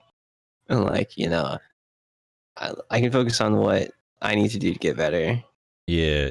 So like, I guess in MMO terms, like, this guy has like a +17 resist. Like I want that resist. Yeah, of But course. you have like +5. It's like, all right, what do I got to do? I got to grind this monster and do this and that. Yeah, of course. And you're like, Yeah. shit. Like, you're like, dude, this man's he's like level 50, right? And you're like, you're looking at him, and Yeah. you're like level 25, right? And you're like, Yeah. dude, how come he has freaking 17 resistance? Like, what's going on? You're like, it's like, dude, you're just level 25. It's okay. Like, you'll get Yeah, there. yeah, you'll get there. You'll get there, dude. Like he grinded the same monsters you grinded, you know? Exactly, dude. Yeah, like, and that's so crazy to think, like, like these people they've walked the same path. Like, they've been the small artists, they've been the they've been in your shoes, right? Exactly. Some artists are in your shoes right now. Like, they can be bigger than you and still have those same thoughts of like, why? How come I'm not? What's it called, artist? And you're like, what the fuck? Yeah, you're like I catch you're myself a big doing ass that artist. too. It's like, oh man, like I wish I can get to where this guy is at. He's got like, I'm not gonna drop his name obviously, but Yeah. I saw his stream. He's got good lighting, good like Yeah, and you're like, layouts this and guy chat is interaction, and like yeah. he even does like remixes of like trance tracks, which I want to do eventually too. Yeah, of course. I'm like, damn, I shouldn't be looking at it as like it's like, damn, I'm never gonna get there. It's like I can try to work towards it and see you can work like towards what he that, does. And honestly, your path is gonna devolve into something maybe even like that, but maybe even different, right? You may get to a different end point than what he's at, than what that artist is, right? Like, you may interpret, things differently, which is great to me, which is always great. It's always interesting. It's like, it's like a self-discovery. Yeah, of course. It's great, but it's also like, shit. Like, why do we think like that? Like, why do we think that dumb shit? Or like, man, it's like the I don't know. It's like the illness of like social media as well too. People compare themselves on like Instagram and stuff. True. I was telling my sister this. I was like, because like she's like, oh, did you see this thing on Facebook and on this and that? And I was like, I don't use Facebook. I don't use. Yeah. I barely use Instagram. I only use Instagram to like promote things. Like, you only see me post on Instagram to promote projects or things like that. Like, because it can become a distraction for sure. It can become unhealthy. Like, even I catch myself on Twitter like scrolling, and I'm like, shit. I catch myself on Twitter for like 30 minutes scrolling and like looking at memes, and I'm like, wait a minute, this isn't productive. Like, why am I scrolling in the comments of a thread with some Trump shit in it? Like, what am I doing? Like, what? Like, why? This is not productive. Like, what the fuck? Like, people, they just subconsciously choose to like, get upset over like the smallest thing on Twitter. Oh yeah, dude. I see some shit and I'm like, I'm like, all right, here we go. This is some petty shit. Let me scroll. Just do that Birdman. Oh man. Oh, the Birdman trick, and I'm like, oh, this is gonna be petty. Let me scroll through the comments of this, and I'm like, oh, man, I'm there for like 30 minutes. I'm like, dude, what am I doing? Like, you see the Michael Jackson eating popcorn. It's like, oh yeah. Yo, literally, dude. I'm literally on Black Twitter, like freaking keying and like, freaking like in the comments of some posts. I'm like, dude, I'm a fucking idiot. Yeah. You catch yourself like, shit, I should be doing music right now. Yeah, exactly. I should be doing music, like fucking streaming, or just like doing something like productive, right? Oh man. But you're like, dude, the drama is sometimes it's just so good. Sometimes the content is just so great. It's like watching a dumpster fire. I can't stop watching. Man, sometimes there's just some like really outlandish petty stuff on Twitter, and you're just like, yes. Like, it's a different kind of dopamine kick. You're just like, yes. And like, you can't get lost in the sauce. It's just like, it's so easy to get lost, man. Oh, yo, I've definitely seen. I usually post them on like in my group chat Discord of just like outlandish shit I see on Twitter, and I'm just like, dude, like. I don't know if you've been seeing, like, I'll retweet some of the shit sometimes, but I try not to because it's just like out of pocket. Yeah, it's almost like, all right, if I retweet this, it's like a whole chain reaction. It's like, all right, it's like if I look at it on Twitter, it's like, all right, JoJo's not gonna do shit. He's just gonna go down that rabbit hole. Exactly. I'm like, dude, I don't know if I can retweet some of this shit, but I'm like, dude, I've seen those retweets too. I'm like, oh man, come on. Yo, sometimes they're just so freaking petty, dude. I'm like, this is great. Like, I need this. But feel like it's a balance, all right. You gotta like just like kind of. Sometimes you need a break too from music. It's like, exactly. all right, I'm gonna look at memes. Yeah, like I try to like wake up and like only spend like an hour or like whatever, like YouTube, social media stuff, and like just spend that hour just like mindlessly not thinking about anything. Yeah. And like just kind of being on that stuff and kind of like watch videos, do this and that, and then be like get it out of the way. Mm-hmm. So I don't distract myself when it's like it is like production time, or it is like time for me to focus on things that are really really important. So like it's just out of the way and like it's done. Like you can get to like a degree where it's just like I need to take a break. and that's perfectly fine. Like for everyone who needs like a long social media break where they just like turn off everything, if that's healthy for you, go for it. Because like the rat race of social media can be a lot to like absorb and like take in all the time, especially with everything going on right now. Like there's so much everyone's shit to keep up with. always checking their phones and stuff, man. Oh yeah, like there's so much shit to keep up with and so much stuff to like be present for that sometimes it can just be too much. And it's perfectly fine. I mean, like I said, I've kind of got off Facebook because Facebook is not productive at all, and there's nothing on it that's good. Yeah, right nothing on it that's worth inspiring. It's like, oh, exactly. Okay. There's only go on Facebook for one reason, and that is to go on. There's a page called the Math Rock News, and they post all the Math Rock kind of albums on Bandcamp, freaking tours when tours were happening, kind of everything that's good about the genre, and that's like the one place where it's like just all consolidated in like one thing. And I was like, this is great. This is the only time I go on Facebook is to check that. And I just click the X, click the tab, and just delete the tab. I'm like, and I'm content and happy, dude. I don't have to look at anyone, any family, friends, being out of pocket and sharing misinformation or like doing anything down. I'm just like, I'm good.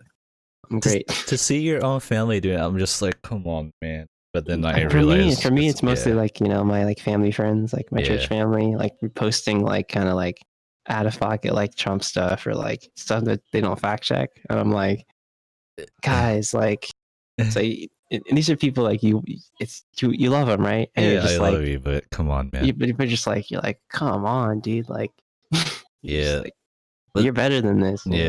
Sometimes it's like they're on their own path as well too. Oh yeah, dude. They'll get to hopefully get to some discovery of like, and like kind of have that aha moment. Yeah. But it's just like, I need to not be on this platform. Yeah, like I don't got time for that. Yeah, like I can't be the one who gives them an aha moment. They have to like figure that shit out. Yeah, figure it out. I got to do my thing. Yeah, exactly, dude. That's why I limit my social media. Like I only use Twitter for like occasionally finding like some whatever. It's like, oh, we're promoting this, or we're gonna do this virtual festival. Oh yeah, of course. And I also like put my clips there too, just for promotional purposes. But dude. Mainly I just use like Twitch and Discord just to like stay connected with you guys. Yeah, of course. Like Discord is a godsend, even though sometimes I have to take breaks from Discord, but like I'm only in active in a couple servers. Yeah, same. But like, I go on Twitter, like primarily you find me on Twitter, in my Discord, or just on Discord in general, or and that's like probably the main two social medias I'm using. And Instagram is just for promotional materials and kind of if I have something I need to like really push more. I mean, Instagram's still a good platform. You will not see me on TikTok though. That's for the Zoomers, dude. I don't get my hand. I can't wrap my head around that shit. I know some people, they have to like force themselves to get onto TikTok. I understand, but for me, I get it. Yeah, I get it. Right now, I'm like, I don't really need that. No, like I don't. It's too much. Yeah, it's. Rest in peace, Vine. By the way. Yeah, Vine. Oh my god. Oh, what did we have? We had Vine. Then we had what else do we have after Vine? We had It was like musically before it was TikTok. Yeah. Before it was TikTok. Right? Oh man. Yeah, but like, the rest in peace, man. Like. Yeah. I mean, TikTok does serve the purpose that Vine Dude. But just watch out for the CCP taking your data, guys. Just be safe on that platform. Ooh, Monka S, dude. Good. Monka S. Just be safe on. Don't get me started on freaking no. on freaking that stuff, dude. Don't get me started. I'll talk your ear off with that. But I feel like all of this, we're just like getting ready for alternative reality. I mean, because nowadays, like with all this COVID stuff and like virtual festivals, and then VTubers as well too. It's like you're right. This is a transition to alternative reality. You're correct. I recently, through some friends, have seen the VR chat stuff, and people who are holding VR chat festivals and shows, and like have their own VR chat clubs and things like that. My friends, Justin Hawks and Muzz, are actually playing a show this weekend. I can put the promotion stuff in the chat for folks. It's gonna be in VR chat. I think it might be. It's a drum and bass night in VR chat, right? Like, it's crazy that we have to, because of COVID, we have to transition to VR chat and like online only stuff. I had been noticing that too. It's so a couple of Twitch streamers have been doing it, DJing on VR chat. Yeah, DJing on VR chat. So you kind of, I think it's pre-recorded set, but it's great because like you can still get the crowd experience. Yeah. Some degree, and still get that like feeling, that warm and fuzzy feeling of having a crowd. If that makes sense. Yeah, even if it's like virtual. Exactly, because like, and you see that just we're missing that.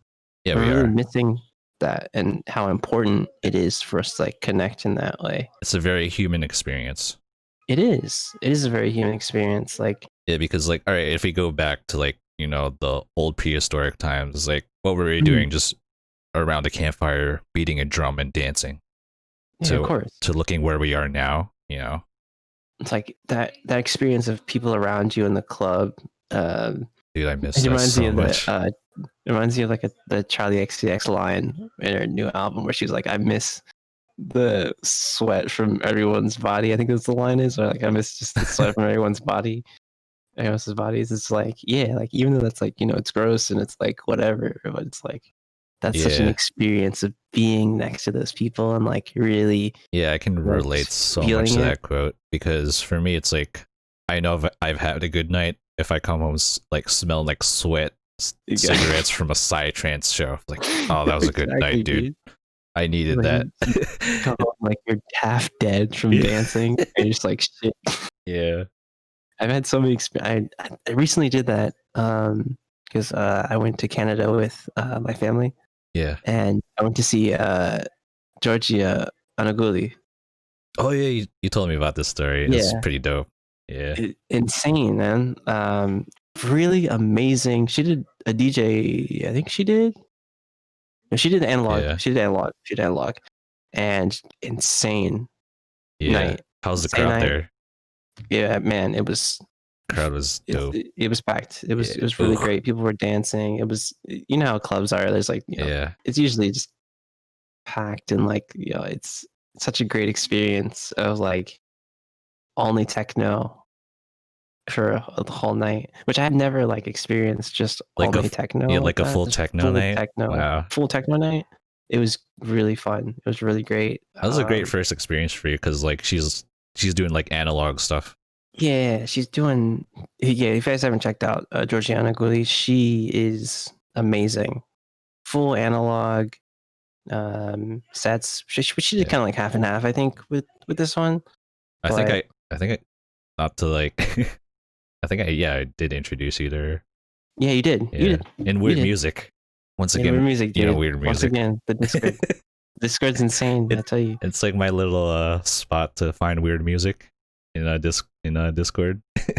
Hey man, I appreciate it. Yeah, I appreciate you showing me her, because I wouldn't have gotten those tickets, because it was like, it lined up like literally perfectly for me being in Toronto. Yeah, because it was either watching Young Bay, which I was like, yeah, I would love to go to Future Funk show, but it was Georgiana Guli, and I was like, I may never have a chance to see her in person, like in the States, in NNA because she's Italian. So I was like, I'd probably never have a chance to really see her kind of stop. So I was like, all right, let me go on this show. Amazing experience. Really great club too. In Toronto, there's lots of the music scene in Toronto is fun. It's overall like nightlife in Toronto is really really fun. Well, I don't know how it is now with COVID, but it's everyone's taking the hit. Everyone's taking the L for that. Jeez, dude. I hope clubs are still freaking open when this is all over. So I've heard like from my friend Ron, since like he's like a producer and promoter now for events. Mm-hmm. He does like the dubstep and bass stuff in actually around your area. Okay, because he lives in Virginia. He hosts a few venues he did, and it's like limited capacity, like probably 30 to 40 people, but it's still like an event kind of thing. But that's really up to you if you want to like risk it. Of course, like everyone's safe, wearing masks and stuff. And of course, I have to be very, like I said before, I have to be very careful with my parents and things because I'm still living, still with my parents. So I have to be very careful about like, a lot of that stuff. But I know they're slowly opening things up, and like I know where the restrictions are like 30 to 40 people and things like that. But like if everyone stays safe and everyone wears their mask, we'll be at a better place to be like, having more people gathered together and like, none of this, it's all a hoax shit, Like I'm even thinking about it, but like I still want to be like safe because there's like some stuff opening up, and I'm like, that'd be dope to like just see a live event, people playing the guitar and shit. But then it's like, I gotta think about this. Exactly. You gotta really think and be like, shit, dude, do I want to risk it? Like, it's okay to like go and like, I may still go and see friends because I know they're being isolated and they're being safe. Yeah. So I may still go and see them, but like, it's a one thing to do that, and it's another thing to be like, let's go to a show, and you're like, shit, dude, like the bars are opening. You're like, dude, dude. Dude, and you see that one guy just wearing a mask like incorrectly. It's just like, dude, he has it over. He's doing one of these, or he has it under his nose. He's like, you're like, dude, how do you like what? Like, I hate when I see people like that. I'm like, it goes over your nose too. It goes over your nose. Chin diapers. That's what it is. Chin diapers. Holy shit! Oh my god! I'm like, dude, what are you doing? It's like, it goes all the way over everything. Yeah. And like low key, I'm just like stepping away from them at the store. I'm like, oh shit. Yeah. It's like, don't talk to me, man. Yeah, you're like, hey man, and then they're all there like coming up to you like, yes, how you doing? You're like, I'm okay. Like stand back 6 feet, please. Like. So it's interesting. You get all kinds, but yeah, dude, I would do it for sure because like I said, I do miss playing out. I do really miss it, but like I have to be careful. I have to be careful for sure. Yeah, it's like I do miss playing, and like I get to the point where I'm like, shit, I'm like so rusty. Like even when I did the guest mix for you when folks hear it, we can talk about the guest mix too. Oh sure, dude. Yeah. What were you gonna say? I everything in the mix is stuff from I've dug from Bandcamp or SoundCloud or kind of things that I've gotten all from just around those like two sources, and also YouTube too. YouTube, but YouTube's a really good source for digging for music as well. If you kind of curate, I try to link some of that shit too. But yeah, it's all lo-fi house stuff, and I've been slowly kind of trying to like de-rust because I've kind of only done a couple shows during kind of this lockdown. Like I said, mentioned for Tiny Waves and for my friend Rob, Robo Music, did his I think it's monthly show. Monthly. Or it's house. It's just only house music. It is a good time. Yeah, it is a very very good time. If you're not following Rob, you are missing out on a really great DJ and just a good person. Yeah. Good. Yeah, I noticed too, like when I do this stuff weekly, I'm like, oh man, this is kind of exhausting, but I still got to keep up with it. Yeah, it's it's good to like kind of it's great to go through your catalog and Yeah. kind of figure out what connects with what and kind of what feels good in songs Yeah. together. So with this mix, I don't go into the mix with any like clear plan or intentions of what to play. I have like some idea of what I'm gonna play as like a genre, Yeah. and maybe like a couple songs I got that are new in my library. I'm like, oh yeah, I got this new tune from Lawrence Guy. It's really great. I'm gonna play that tune. It's really really nice. Or I'm gonna play this new tune off of just like kind of looking what's in your library and being like, what, I'm gonna play this new oh dude, there's so much shit that's in this mix, by the way. There's so much good shit in this mix. Yeah. Like but how like I just go in there and like think about it. yeah, I've listened to some of it, and like how you build a set is different from mine, which Mhm. is, a good thing because it allows me to see a perspective like how you do like your concepts and stuff. So it's like, Yeah. oh wow. And maybe like Yeah. not to bite off you, like maybe I could like apply that to my sets as well Yeah, too, of kind of course. thing. Of course. Because Yeah. everyone has different stuff. Sometimes people are telling a story with their songs or like kind of doing Yeah. like the curve where it's like I'm you definitely build the storyteller type for my mixes. you yeah, like you can build the curve where it's like, you hit to that peak of like Yeah. intensity and you just bring it down. Yeah. Just slowly just bring it all back down. Or For me it's yeah, or it's like, oh man, I'm stuck in the abyss, and then I'm just gonna bring you way up, and then gonna level you out, and then we're gonna Oh chill yeah, of out. course. Yeah, man. Like Yeah, there's no right way of doing it. As long as your right. transitions are great and like you're really like playing tunes that like really are hitting, Oh man, you're fine. my transitions can be sus sometimes. Hey man, mine too, dude. It's and like the thing is when you're playing live, no one cares. Yeah, No no one one cares but cared. you. No one cares about you, and you may listen back and be like, "Shit, this sucks." But like when you're in that, when you're in the zone and like Oh, you're really vibing, it's good. Like like people are there with you. They're feeling that energy, and that was even virtually, like yeah, that was one thing I learned. Like I was too hard on myself when I do those transitions, and they're like kind of yeah, sus. And like I also go into chat and like, oh my bad guys. Like, no, don't worry about it. I'm no, enjoying the yeah, mix. Yeah. don't even talk about it, dude. Don't even talk about it, dude. Just be like, shit. Just internalize it and be Yeah. like, dude, shit, that fucking sucked. And then just be like, all right, hey, just mix it in. Just mix it in, dude. Be like, just internalize that shit and be like, fuck, dude, that, and Yeah. just get it for next time. And be like, even I'll like, because like I said, there's no plan for the mix. So Yeah. some of the transitions I had in this, I was like, shit, I don't know. I would just like cold load a song and like not know where like the transition points are or my cue points are. I'll just cold load it and be like, all right, All right. This is here what we you go. get. Like, Yeah. here we go. Yeah. For me, like, it's also a double-edged sword, right? Because Mm, how I'm thinking, it's like, how would I want to react to this if I was on the dance floor, right? yeah. But then, like, if you do like a sus transition, and then you see yourself on the dance floor, it's like, wait a minute, it's like Monka, Yeah. Monk. but not And everybody that's is fine. thinking like that, you know? No, they're just vibing. They're Yeah, on the yeah, journey with you, right? yeah, And yeah. honestly, if you mess up, that just adds to the live experience. Like Right. all my mixes have been one takes. Yeah. Same for me. All Like, my mixes have been one takes because I'm like, if I mess up, I mess up. It's just like the live experience, like they they'll love the blemishes in there too, right? Like it's a very human experience as well too. yeah, of course. But yeah, the mix is all lo-fi house tunes. Like I said, curated from SoundCloud, Bandcamp, YouTube. Lots of different labels in there. Shall Not Fade is one that's really prominent. I love that label.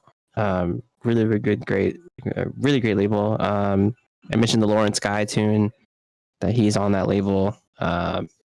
Really good for lo-fi house and just like jungle, kind of just rave music in general. Shall Nice. Not Fade on Bandcamp. I think shallnotfade.co.uk.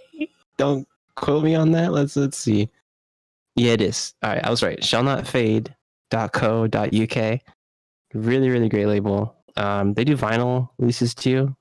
If you're into that, if you're into It's dope. mixing on vinyl, but really, really great stuff from them, curated. And who's this? What's the label that I have a lot of tunes in here? LDE Records from France. Well, I got a couple tunes in there from them as well. Nice. But yeah, like mostly I like JoJo asked me about the you asked me about the track mixer, list. like track list, and I was like yeah, you're like monkey ass. I'm like, it's all good, dude. Yeah, because mostly like I think of like my whole crate as like the experience, right? So I'm like, I'll just be going, right? I'll just be going in the zone, and I'm like, yeah, I get you. Then at the end of the mix, I'm like, shit. Yeah. The like track list, I'm like, It's like it's always. I like to call it free mixing, right? Yeah, for sure. Yeah, because like, so after my shows, right, or I do like an after hours thing where I'm just like, mixing trance and just like chilling out, talking to people in chat. Yeah. So it's like that, and they're like, track list? Did you record it? I'm like, oh, sorry, dude, my bad. Yeah, if I'm on stream and people ask, I'll like, bring on the volume and be like, yo, this is from this, and this label, really sick tunes. But then they're like, give me a track list of this whole I'm like, bod. I'm like, Monka S. I'm like, sweat. I'm like, sweat. Like, I'm just like, look at my Bandcamp collection crate, like, fine. Like, if you want to really like listen, like it's, I can't give you every tune like that, and that's not like gatekeeping. It's just like I just don't know. It's like I just go with the flow kind of thing. Like, I just don't know, dude. Like, what do you want? but really, like, if you guys listen to this mix, I guess if you come to the Discord or DM Megaflare, I'm sure he'll help you out on the track. Right? Oh yeah, if there's a track like you timestamp a track and you're like, dude, this track was sick at this point. Yeah, I gotta get this track. Like, yeah, I will send you that shit for sure. I've had people do that for when I was doing, like, told you about the electro stuff. They were someone hit me up. They're like, yo, what are these tracks? And I was like, dude, I got you. I just give them the links. Exactly. Like, yo, buy this, and like buy it off Bandcamp and do this, support the artist. Yeah, I will give you like the links because these artists need to be heard. Like, exactly. They're making great tunes. Like, shit's insane. That's what music curating is all about. Like, if you have that interest in that sound, I'll point you to the right direction. Yeah, and then if you really love it, you can dig even further than I dig. Exactly. In that sound, you can be like, oh, well, this is all sick. I want to go even further on. Like, I want to. What else? What else is this artist and this artist making? And that's like the best part because I'll dig a little bit. You get into your own rabbit hole. Exactly. Then you'll be like, damn, man, I want side trance from this, and this. And you're like, shit, go for it, man. Like, just come back and link that shit in the Discord. Man. I remember, like, I was getting you into side trance a little bit, and you're like, hey, maybe I could make, DJ Psycho. DJ Psycho, oh no. I'm sorry to expose you, but yeah. That was fun. I'm glad you did that. That's my favorite. That's my favorite thing of like being like, oh, maybe I can make the sound and like really digging into it. Me, like, it's tough. Yeah. Like, I do want to go back and try and make it now that I've learned a lot more production things, and really try and go back and really make that sound. But like, it's great to just experiment. Yeah. It's great to just experiment and be like, I want to make a side trance track, and be like, or I want to make like a freaking this, and this track. And be like, hey man, if whatever the outcome is, that's the outcome. Like, it's what it is. It's great. Man. It's always great to just be like, dude, this is sick. Even at the time, you're like, dude, this is pumping. I know, right? Oh. Yeah, man. I should probably go back and like actually like. Now that you level up once again, full circle. It's like, all right, I was like level 5 when I was doing that side trance track. Oh, true, now, dude. I mean, if I look back at it now, I'm like, I'm mixing differently than I mixed before. So like, I have to go back and like, if I do go back to it, I'll probably put it on Bandcamp. To be honest, shout out to Bandcamp. It's not under the Mega Flare name though. Oh my god, yo! If I put it under Psycho, I need someone to make a side duck freaking thing for me. Oh, dude, like I have a side duck emote on my channel too. So oh hell yeah, let's go. I will promote that shit for you. Hell, yo, let's go. Let's see what's sick. Yo. Oh my god, dude. Holy shit, dude. Yeah. Yo, I know you had this. This is fucking awesome. Yeah. Yeah, dude. You'll have to see what I can do and revisit it because, like, honestly, I want to make something totally new and like see what I've done. And, Yeah. like, kind of see where I've gotten and be like, you know what? Maybe I can approach it a little differently, like put my own spin on it. Because like, there's people making like freaking these folks from Japan making like Psy that's like, dude, Japanese Psy like is tech. Yeah. It is like tech step or some shit. It's like insane. Like there's this guy named this person named Psyche, and he's making like heavy, like it's insane, dude. You definitely gotta give me that on Discord.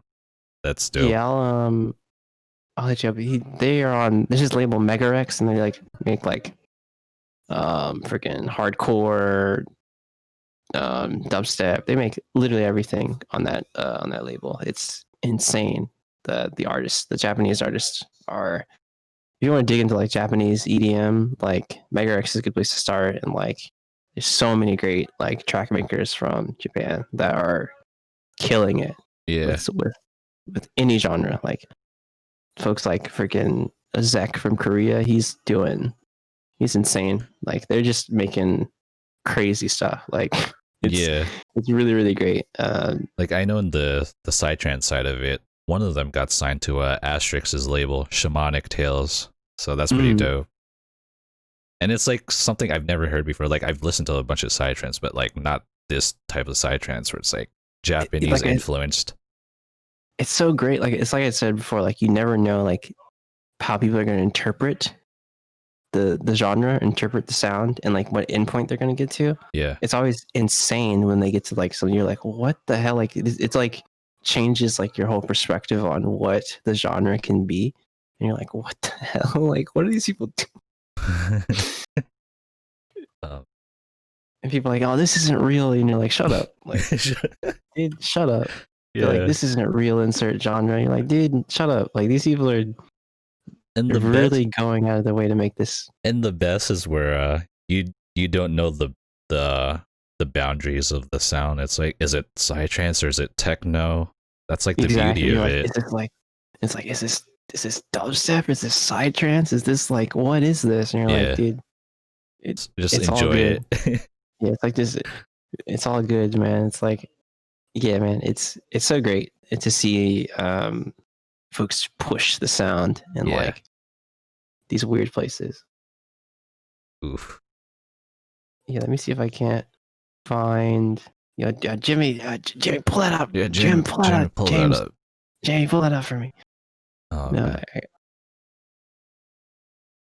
I gotta see if I can't find this artist. Here it is. Psyche. Yeah, just drop that in weird music. I'll check that out. But yes, sir. Anyways, I feel like this is a good stopping point for us, you know? Yeah, for sure. Yeah, for sure. Hey man, it's always a pleasure. I mean, we always talk about music and shit. Oh yeah, we do too. We always just like, you know, shoot the shit with music. So this is pretty cool. This is nothing new, man. It's nothing new. I appreciate it being like, you know, yeah, thanks on for the record. Thanks for doing this, man. Hey man, yeah. Especially since I was freaking late. Sorry, chat. Yeah. Hey man, sometimes, you know, work will hit you like that. And it's like, dude, naps are. I was like, I'm gonna take a 1 hour nap. Evil. Turns into 3 hours. Dude, naps are evil, dude. They're always longer than you think they are. You're like, dude, I'll just lay down for a little bit. You can wake up, it's dark outside. You're like, shit, dude. I mean, but sometimes it just happens, you know. It is what it is, kind of thing. It's crash, dude. Yeah, not to get all new agey, but it's like wherever your energy flows into, because it's not really like you're procrastinating. It's when you intend to do it, kind of thing. Exactly. That's a vibe for sure. Like, for sure. You know, sometimes you gotta just put a stopping point on something. You gotta just be like, all right, this is my relaxing time. Let me just lay down and feel good for a little bit. So I guess you can do your plugs. Where can the people catch you at? You know, Twitter. That's at megaflare0 on Twitter. If you want to get a hold of me, you can always message me on Discord. Hit me up. Actually, just hit me up on Twitter, dude. Just DM me on Twitter. That's like where I'm mostly active. For sure. My Bandcamp, megaflare.bandcamp.com. There's a couple tunes on there right now. But you definitely check me out there. I think Instagram is just at megaflare02. But like, don't quote me on that. Like, let me double check that real. Let me double check that really quick. I don't want to. Don't even ignore social. Damn. Yeah, it's just megaflare0 on Instagram. Be on the lookout for that. Like I said, new tracks coming very soon. Winter, hopefully. I'm really excited for that stuff. And be on the lookout for that album in 2021. It's going to be really great. Nice, dude. But yeah, Instagram, Twitter, Bandcamp. I'll see, just, hit me up. All right. Give me some good music. Yeah, for sure. Well, that was nice. So, see you, chat. Thanks for listening. You guys be safe. Thanks for watching. Wear your mask. Wash your hands. Yeah, wash your hands. Stay safe.